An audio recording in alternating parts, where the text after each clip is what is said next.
What's going on, guys? Still here. So today I got the test drive for the Zrinyi I, the new, what is it? Is it Hungarian? I think it's Hungarian, right? It's not Romanian. Will show me the Hungary. Yeah, Hungarian. Okay. Make sure I was right with the flag there. I know it's not Romanian. I mean, obviously the Romanian flag is pretty distinct because of that color. So of course I have this on test drive, even though for the event I'm pretty sure I could have just gotten it today anyways by completing this task. So they kind of gave this test drive to us a little bit late. I was expecting to get this before that everyone else could get their hands on it. Of course, if you've been grinding every star so far, you'll have it today if you finish the fourth one. But obviously, if not, some of you might be wondering what it's like. And I did just get on, so I have not played this at all today, and we're just going to play a couple of matches, and we'll see how it goes. But first, I want to take a little bit of a look at the armor here. I've been told by some friends already that have played it today that the Sherman 75, the, what is it, M71 round? I'm sorry, I do not remember the Sherman's round name, M61, sorry. Pretty much goes straight through this. I think even if you angle, I mean, it's still pretty thick armor for a 4.0 tank destroyer. In comparison, 4.0 we have the Stug 3G, which only has 80.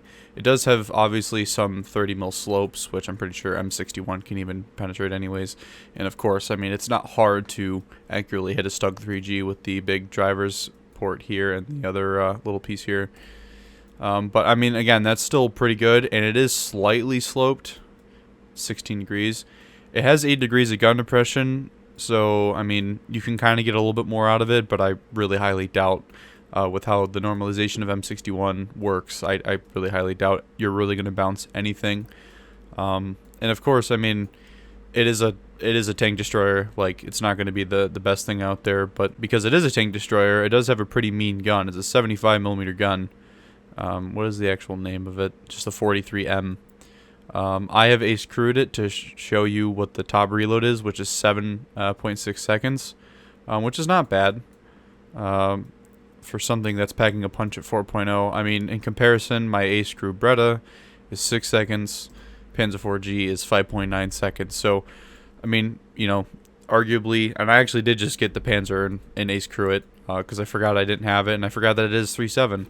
I mean, it is obviously a weaker reload than the Panzer 4G, but it still packs a punch because it is a 75mm gun. And it also has the Wurfgranats, if I say that correctly, or somewhat correctly, which you're familiar with if you have the Nebelwerfer half-track over here. So that is a funny little thing that it's got. And I will show you in a moment here in a test drive that it actually is ranged out to about 800, or 750 to 800 meters. It almost lands, it just lands right behind the Centurion in the test drive, which I'll show you again in a second. The lower plate is also angled as well, which is nice looking at that now. I just noticed that side looking. But again, you're really not going to be bouncing much in this tank. I don't expect to be bouncing anything. Obviously, its own round, I mean, boom. Although I was told that, of course, you know, similar to the Hetzer, actually, with the little ball, it's got 75 mils there, but it's slightly rounded. And then you've got this 50 millimeters here, which is kind of overlapped. Mostly, you're going to be shooting, if it's going to actually tank around, is going to be this area right here. And if you wind up getting a shot under the gun, which I have a feeling this 13 millimeter plate, it'll end up going through. But again, simply just a 4.0 tank destroyer. And going into the modifications again, so the rounds that it has a APC BC, a HE round, and high explosive anti-tank. I wouldn't bother using the heat round unless you're using it against light vehicles, although, okay, it shares the same velocity as the HE round, so I mean, really take your pick, I guess. I mean, the HE has obviously more explosive in it, but if you have it loaded for a light vehicle and then another vehicle comes around the corner that you might be able to kill, it might not be a bad idea. And I'm not really sure if this HE round would be considered pretty durable at 4.0. And the again, the APC BC round is obviously what you're going to be using here at 10 meters point blank, flat armor, 145 mils. I mean, that's getting through a KV-1 point blank. There's some tanks we were just playing the other day. We played the Savs, the little Swedish thing with the 120, and that thing only has like 95 millimeters of pen, and it can get through the side of a KV-1 pretty easily. And that's obviously the thing here. Playing the Axis, you're going to be facing the KV-1s a lot, especially around this battle rating, because I believe the KV-1s... Yeah, the ZIS-5 is 4.3. You're going to see the KV-85 for sure. The KV-1S is straight up 4.0. And then also, I mean, the KV-2 is not hard to kill, but you do have the L11 here, which does have some trolley turret armor. And the IS-1 is actually out of range, so of the battle rating, I should say. And I mean, honestly, if you're looking at a lineup, because I honestly believe vehicles, while they may be fun sometimes, I think if they have a decent lineup to go with, you can enjoy just playing the match a little bit longer, you know, even if you don't have backups, or if you don't have backups, I should say, which I'm going to put a couple on this now. But yeah, so like, I mean, the Breda, the Panzer 4G, the Stug 3G, I didn't put the Chaffee in my lineup. It's not spaded at all. I've never actually played the Italian Chaffee to bother spading it, so this is what I have here in the end is the Semovente 9053. And of course, the R3 being so high in PR now, I mean, you're not going to use that anyways, so you've got the M42 here, which I think this lineup is honestly plenty. Looking at the CAS options for the lineup, I mean, I could take like a fighter like the 202 EC, but I mean, maybe I can swap it out. It's not premium, so I mean, you kind of want to go for like a funny premium lineup, but we'll skip that for now. And the 202D is, it doesn't have 20 mils, so I really can't do anything to ground targets.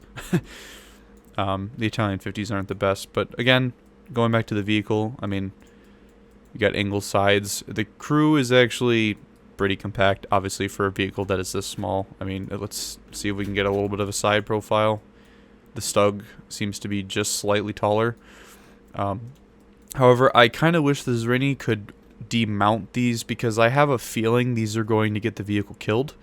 Even though you can pen it in the front, I mean, if you're trying to hide and all they can see is the rockets, they're just going to shoot you and blow you up.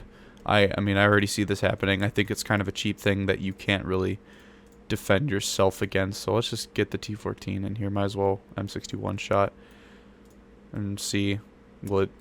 I mean, that's going to blow up the vehicle right there. It's got to blow up the vehicle. Someone shoots you in the side, I mean, they could just shoot you in the side. But if you're hiding, if you're too low and they can't see that, which, I mean, they can kind of see this right here, which it will go through. It's going to do that kind of shit, right? You know, but say they're looking slightly upwards and they don't see that, they can just do this, and, I mean, they can pretty much get both launchers almost, you know. So, and I have also just seen, checking on Discord, apparently no matter what you load, this is full ammo, no matter how many rounds you take out. So, again, we're just going to go into a test drive real quick. I'm going to show you that the rockets do indeed have some kind of utility. They have a pretty decent range. So where we start here, there's the Centurion over there, is about 700. Also, I do have the Epic Thunder sound mod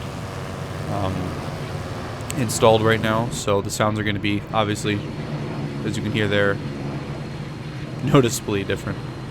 But as you can see, that's about 700 right there. I did range find it, but it wasn't in the scope when it did it. Do it one more time. 700.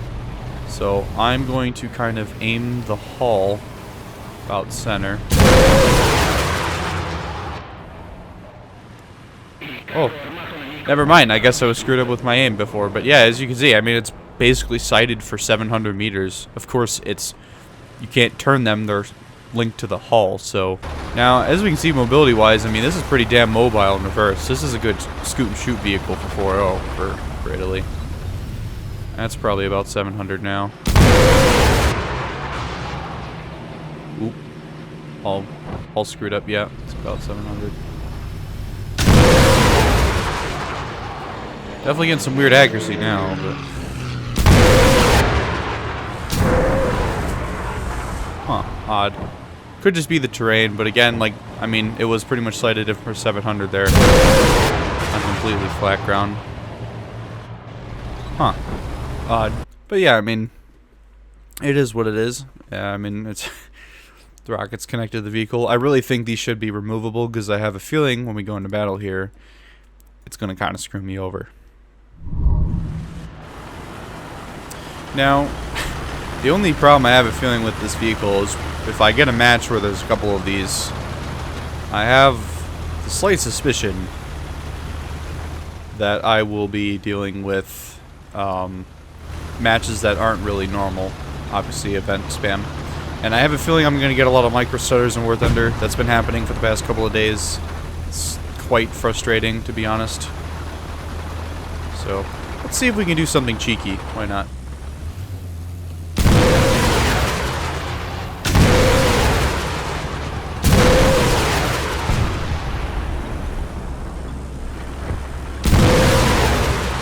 No idea where those are landing, but screw it. Actually, can I mortar these?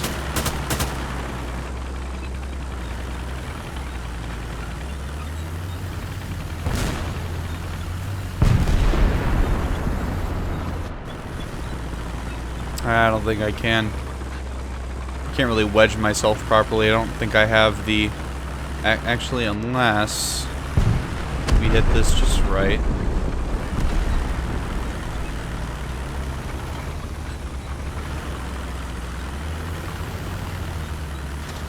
Come on.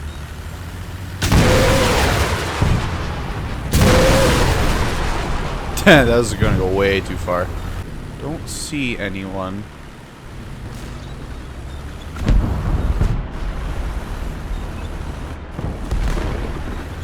Now, I did have a Windows update last night, so I really hope my audio is actually going to work. This is unfortunate. I don't really have the height to utilize this position to the effectiveness I thought I could, which is something if you played the M43s you will be familiar with. Now, the thing you can tell with Epic Thunder, that is definitely not normal to vanilla War Thunder. Everything in the distance is extremely loud. That is because, well, before Gaijin changed the sound engine for arguably the worse,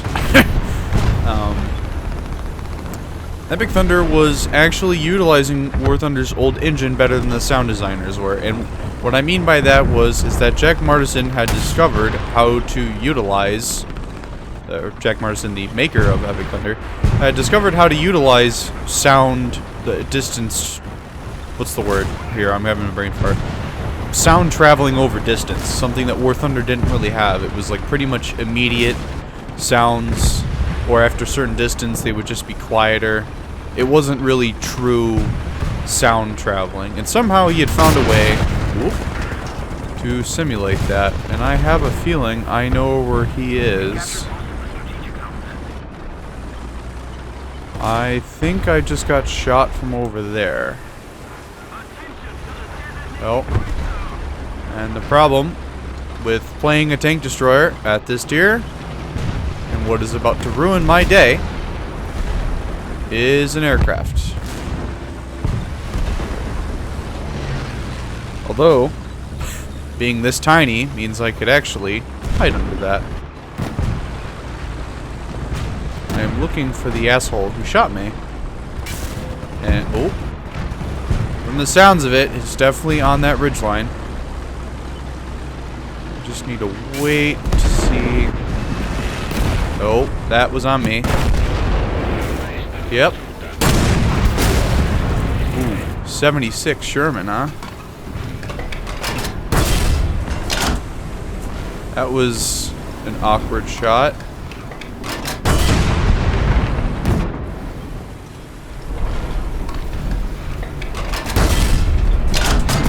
Ah, Jesus. Yep.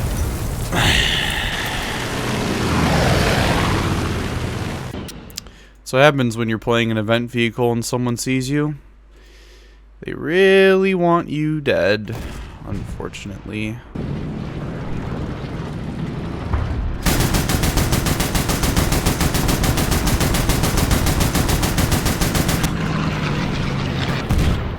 Oh. There's our little Corsair friend. Now, if we can just reload in a somewhat timely manner. Let's see, where did the Corsair go?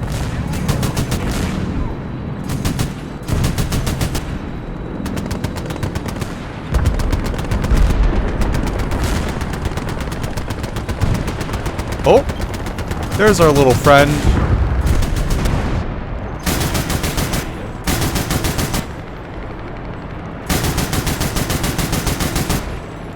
My kill. Oh wow, we're out of ammo. Look at that.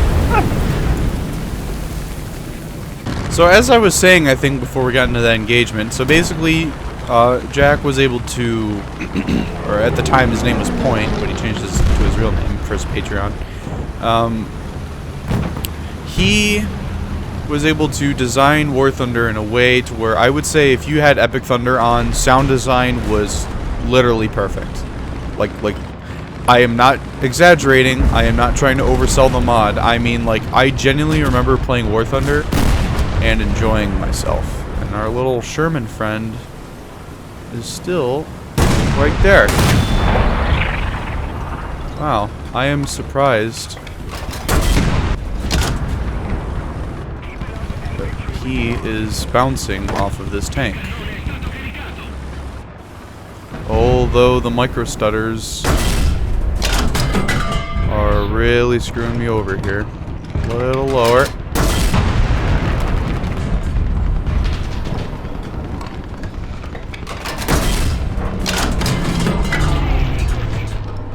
Really surprised by the lack of penetration. We're just gonna keep throwing rounds down way.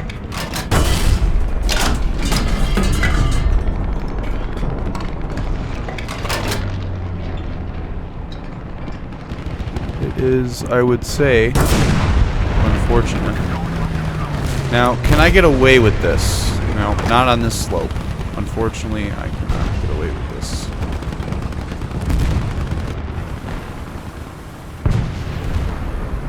Oh, might be able to get away with this.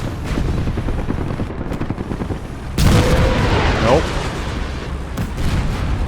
Unfortunate.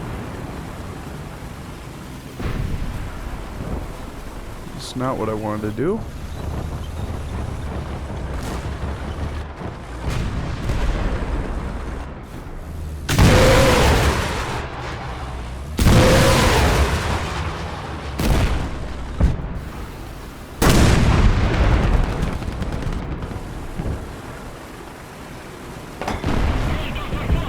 Oh, our little friend is quite annoying, huh?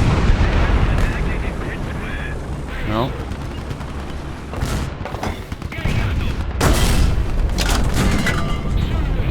See, he's actually, this is a really good show of the ability to actually bounce around somehow from a 76, unless that is a Chinese 75. I want to say that that is a 76, though.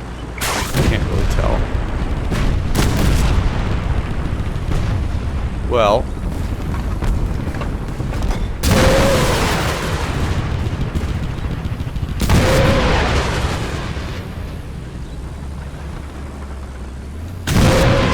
Shit. Well, that's a problem. That is indeed a problem. So I do not know where the 88. Never mind. I'm getting greedy here. My low profile. My low profile, as I was saying, was a really bad problem there. This Sherman is in the probably the most broken spot to be in. If you are not familiar with where this Sherman is, he is, if I squad mark it, behind that ridgeline, which is a problem because, well, one, he's hull down, and two, I mean, at 800 meters, about 500, I mean, I'm already dropping off of pen quite quickly. While this round seems to have quite a bit of punch behind it, it seems... Now, I'm probably going to get revenge bound because I just saw a little red thing show that I'm obviously about to piss somebody off. However, I would like to get a shot on this Sherman and not cap, unfortunately. It's showing me, I mean, that this gun is quite powerful, but even for 4.0, for a hull-down Sherman, this doesn't seem to be the case. Now, let's hope. I think the Sherman was right there. I think I just saw a little shine. That is a plane coming in. Who is very obviously looking for me. Come on, buddy. Now, if this Warblewind was good, or M42, whatever it is, I don't know where the Sherman went, unfortunately. Oh, it was a B-17, I think. Or was it? No, there was also one. Oh, he got him. But, unfortunately... Oh. There we go. Got our little friend there. Did I just get shot at from the mountain? What was that went by my face? Not sure. Oh! It was. There was a Warblewind.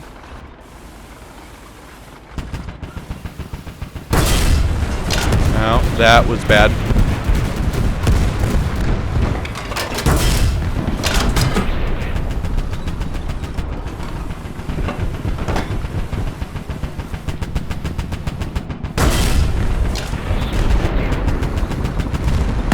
We got our little friend.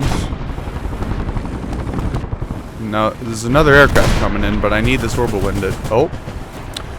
Nice work, M42. Okay, the fact that that still blew me up. Come on. Unfortunate. But, well, here we are. There's another Zrinyi in here. I just saw him on the team list. Where is he? Oh, there he is. Oh, Greta having a traffic jam. We are on a new map here, which I have not seen. Except, I think I played a match the other day and I saw it. I don't remember what I was playing, but I died pretty... Oh, yeah, I know. I was playing the...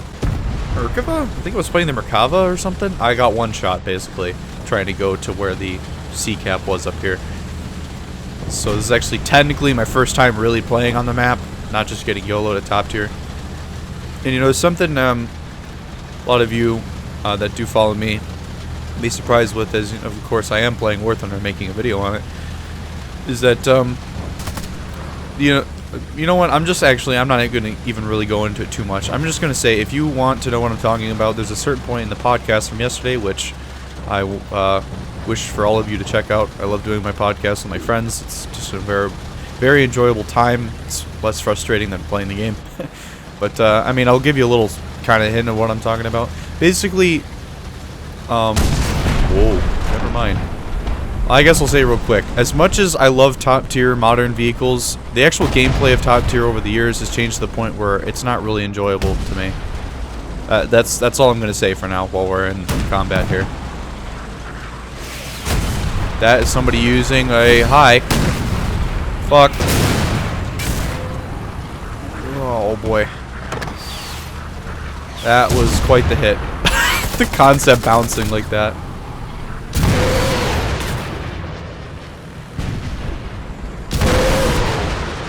I've been wondering if I could, like, kind of almost wallbang. The gun arcs on these are probably not the best, but... Where is that T-34? He's got to be around the corner. The other one's dead. Well, we lost 2 crew members, so now our reload is going to be... Wait, where's... Oh, there we go. Ah, it was a German Sherman! Or T-34, I mean, sorry. No, there must be another one. Oh, there he is.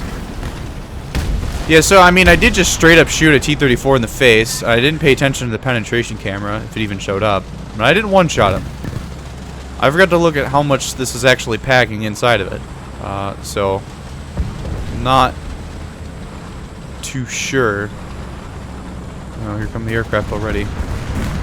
Oh, micro-stutter. Oh, there's definitely a tank right there. Oh, there we go. Alright, turret ring shot. Yeah, there's not much explosive in here. It's... Oh god. Quite limited on how much of a punch it actually can pack. Although this seems like a cheeky spot.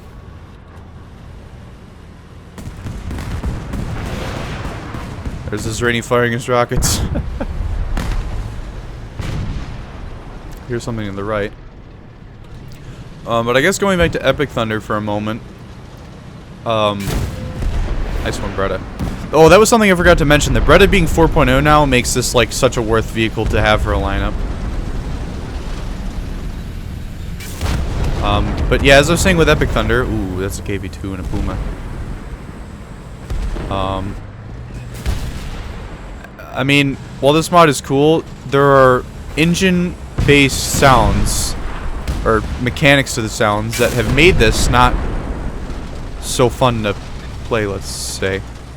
Okay, I am quite in an exposed spot right now. Can I scoot past this without being seen? I don't know what else is there. Oh. Wait, let's see. Come on. Never mind. I give up.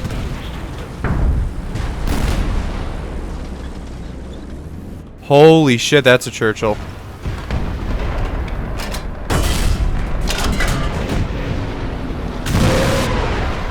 That seems really off. Come on. Oh. They may have very well been a shot to hit him, actually. Probably wouldn't have killed him, but...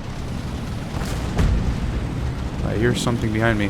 The one thing that you can tell from Epic Thunder is that I can actually I actually have directional sound. The sounds are much louder. They're less muffled, I would say.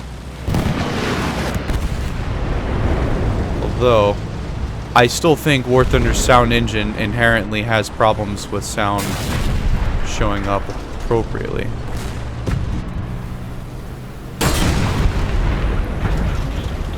Even with two crew oh, hi. I hope he doesn't see me. He doesn't even look like he's aiming at me. Oh, there's two of them.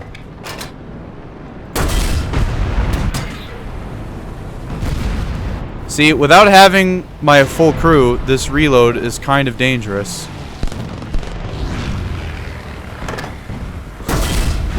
Whoa, I just got very, very lucky. If the other one doesn't have a round loaded, which I now have to follow up a shot with him. Yep, I should have kept pulling back. Yeah, see, losing those two crew is quite rough. Definitely quite rough. Is that gonna work? Oh, kind of close.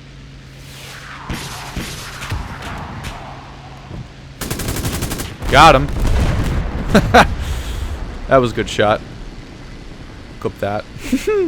So for my final thoughts on the Zrinyi, I'm actually re-recording this because I spent too long. I was looking at penetration tests for the Zrinyi, just to shorten up the video here. The Zrinyi, I mean, first impressions for 2 games, I think that's all I needed to play in the vehicle. I quite enjoy it. I got a little bit of range fight in the first match against that Sherman, and then a little bit of kind of city brawling. Of course, I wasn't really getting directly shot at except for that first engagement, but of course, I mean, it is a tank destroyer.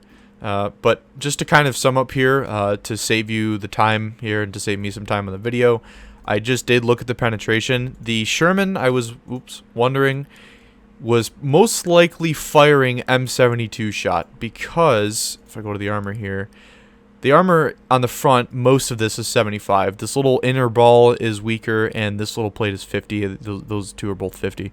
But if I go real quick just to show you, M72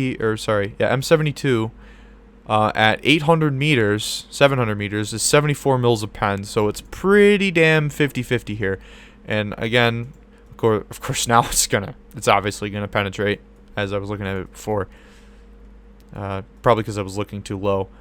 But 700 meters, if say they're shooting more up towards you, say if you're on Kursk and you're on a slightly higher elevation than a Sherman firing M72, at 700 meters, it's 50-50 chance to pen. 800 is 71, and we were shooting 800 at that guy when I ranged him. When I hit him was about 800, maybe slightly less. Of course, now it's gonna pen every time when I'm showing you, but around about 800 meters, it's only a couple millimeters less than what the armor effectiveness is. Right here, it was definitely a no-brainer because that's an overlapped plate. That does take up a pretty decent part of the front. That's about half of the front of the tank for this big face here. So if he was hitting me here, it was making total sense at 800 meters why he wasn't penning me. This little spot is 50, no-brainer. It's a tiny little spot, but I mean it's bigger than the round, so I guess it's really not a tiny spot. And on these, I guess you'll call them cheeks here, that was about 50-50. Honestly, if the Zrinyi had this overplate, the entire, as you can see, it's like layered over. If it had that the entire face, this tank would be almost impenetrable at range. But and then there's also this tiny plate here. So if he had shot me here, if he had landed around here, that Sherman, he would have instantly got 2 of my crew knocked out, could have knocked out my driver, and you know, on this side, and it would have been over. But M61 at 800 meters goes clean through. So if you're playing on a map like Kursk, I mean, this is a 75 mil. It does drop off. I mean, it's longer than an American 75. It does drop off penetration at range. But if you're firing at Shermans and you kind of know where to aim, or T-34s, and you can aim for the turret cheeks, at 1200 meters, I mean, it is kind of iffy for the M61 shot, and for the Russians, they have less pen. They are definitely not penetrating these Zrinyi, especially not in that wrapped piece. This here seems to be probably your best bet for APHE, knocking out the 2 back crew. But yeah, I mean, again, here, if you get a decent map where you can play at 1200 to 1300 meters, you're golden. If I look at this Zrinyi and I go to 1300, 1200 meters, you've still got 100 mils of pen, over 100 mils. So, just a little bit there on the armor, and of course, that's kind of like a little bit of a final thought I want to add on to the video. But again, guys, I mean, I guess first impressions, I really enjoy this tank. Obviously, if you do not have an ace crew, I would recommend getting an ace crew on this as soon as possible. Having a worse reload than the Panzer IV-G and the Stug, considering those are both long 75s, is pretty sad, but it's still a decent reload. And obviously, the Breda being a 90 mil, I mean, and having a 1.5 second longer reload, the Breda is still probably a better tank destroyer, but again, it is open top, of course. And the Zrinyi does actually have some pretty decently tanky armor. This roof is pretty easy to normalize a shot into with APHE. It can, you know, wrap down. But again, pretty fun little vehicle, pretty decently mobile. I really think, again, that the rockets should be detachable. I see these being a waste, or just firing them at the beginning of a match to not get ammo racked easily, or with 50 cals, of course. But again, that's pretty much it. I highly recommend this vehicle for the event. I highly recommend that you play the hell out of this vehicle. It is quite fun. The lineup is pretty damn decent if you have the Panzer IV, the Breda, and the Stug 3G, and maybe the Chaffee if you throw it in there, and a couple of planes. And that's pretty much it, guys. So thank you for watching my little review here on the Zrinyi, my first impressions, I guess you could say. Haven't done a video like this in a while, and I'm happy I could make it on something that I actually enjoy in this game, which is becoming less and less common. So of course, again, thank you so much for watching, guys. As always, I'm Steel Wolf, and I will see you guys next time.